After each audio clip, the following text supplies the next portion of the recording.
This is not only about molten metal, but also about national resilience and of blast furnaces and economic sovereignty. It's about a town, Scunthorpe, and a nation that may soon be unable to forge its own steel, the backbone of our industrial society. It's not the question before us is not just industrial. It's about existence. It's existential.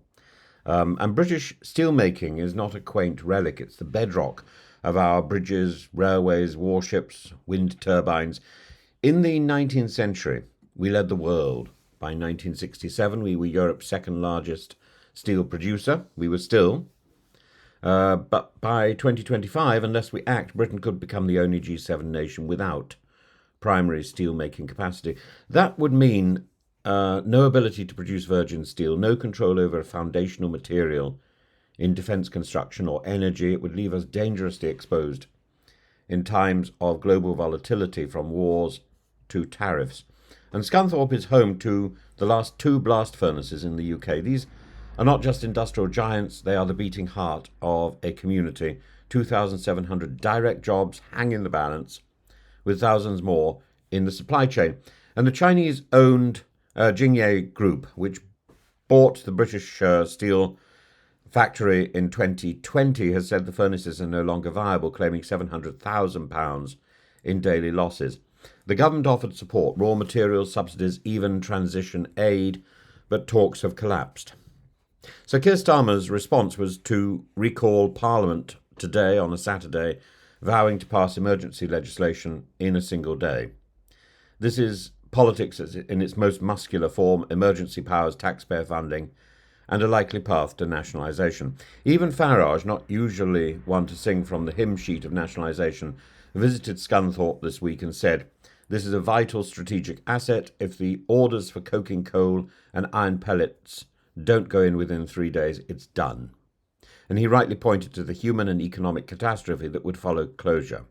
Skilled workers out of work, communities hollowed, Britain importing inferior, often dirtier steel from abroad.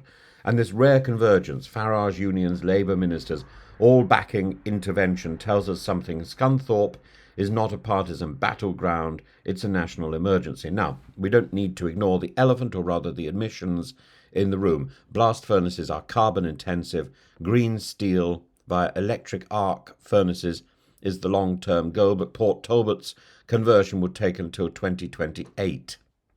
And Scunthorpe's electric future is uncertain, unbuilt, and possibly undeliverable. To close the blast furnaces now, before the replacements are even commissioned, is to leave the nation in a steel drought for years. Importing steel doesn't absolve us of emissions, it merely exports the guilt and the jobs elsewhere.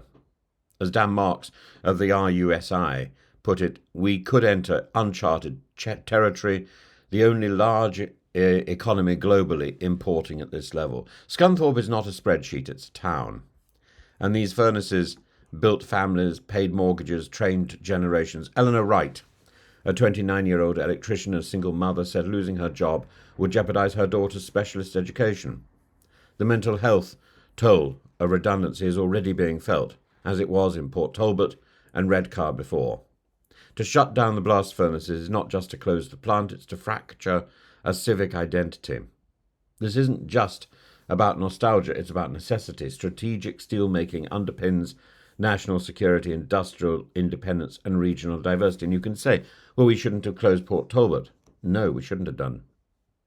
So Keir Starmer, his bold legislation is a start, but it must be followed by investment, by planning and pride. Farage is right about one thing: a bleak future awaits Scunthorpe without action. A bleak future awaits Britain without action. We shouldn't forget that we could become the first great power to forget how to forge its own steel.